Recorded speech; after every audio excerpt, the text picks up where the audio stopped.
ভোটের মুখে মালদা জেলা তৃণমূলের কিষাণ ক্ষেত মজদুর সেলের সভাপতি পদে বড়সড় রদবদল। রাজ্যের মন্ত্রী তজমুল হোসেনকে সরিয়ে এই পদে আনা হল নতুন মুখ জাকিরকে। আর এই রদবদল ঘিরেই প্রকাশ্যে এলো শাসক দলের অন্দরের কোন্দল। রবিবার চাঁচলের বীরস্থলীতে নতুন সভাপতি জাকিরের সংবর্ধনা সভার আয়োজন করা হয়। অভিযোগ, সংগঠনের নেতাদের সেই সভায় যেতে নিষেধ করেন খোদ মন্ত্রী। ওই সভায় তার নাম করে পদ পাইয়ে দেওয়ার বিনিময়ে মোটা টাকা নেওয়ার অভিযোগ ওঠে। যদিও সমস্ত অভিযোগ খারিজ করে মন্ত্রী তাজমুল হোসেনের দাবি, আসন্ন বিধানসভা নির্বাচনে নিজের কেন্দ্রে নজর দেওয়ার জন্যই তিনি স্বেচ্ছায় পদ ছেড়েছেন। তিনি কাউকে সভায় যেতে বাধা দেননি। অন্যদিকে জেলা তৃণমূল সভাপতি আব্দুর রহিম বক্সি কড়া বার্তা দিয়ে জানিয়েছেন, ভোটের আগে দলীয় শৃঙ্খলা ভাঙলে কড়া ব্যবস্থা নেওয়া হবে। নবনির্বাচিত সভাপতি জাকির বিতর্ক এড়িয়ে সংগঠন মজবুত করারই বার্তা দিয়েছেন।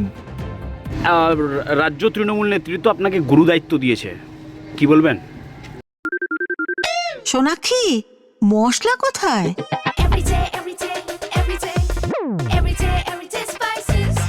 এভরিডে মশলা, দেশের স্বাদ। তার জন্য দলনেত্রী মমতা বন্দ্যোপাধ্যায় এবং আমাদের ক্যাপ্টেন অভিষেক বন্দ্যোপাধ্যায় এবং আমাদের রাজ্য সভাপতি পূর্ণেন্দু বসুকে প্রথমে ধন্যবাদ জানাচ্ছি, আমার মতো একজন গ্রাম থেকে উঠে আসা ছেলেকে জেলা দায়িত্ব দেওয়ার জন্য।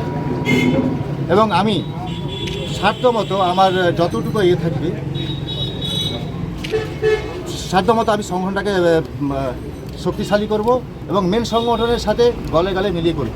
এবং আমাদের এআইটিসির সভাপতি মালদা জেলা হচ্ছে রহিমদার সাথে কথা হয়েছে আমার, উনি আমাকে হেল্প করতে চেয়েছেন এবং যেভাবে সহযোগিতা লাগে সহযোগিতা করতে চেয়েছেন।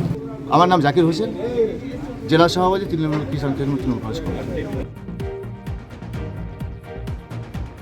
হরিশ্চন্দ্রপুর থেকে সৌরভ মিশ্রের রিপোর্ট, উত্তরবঙ্গ সংবাদ।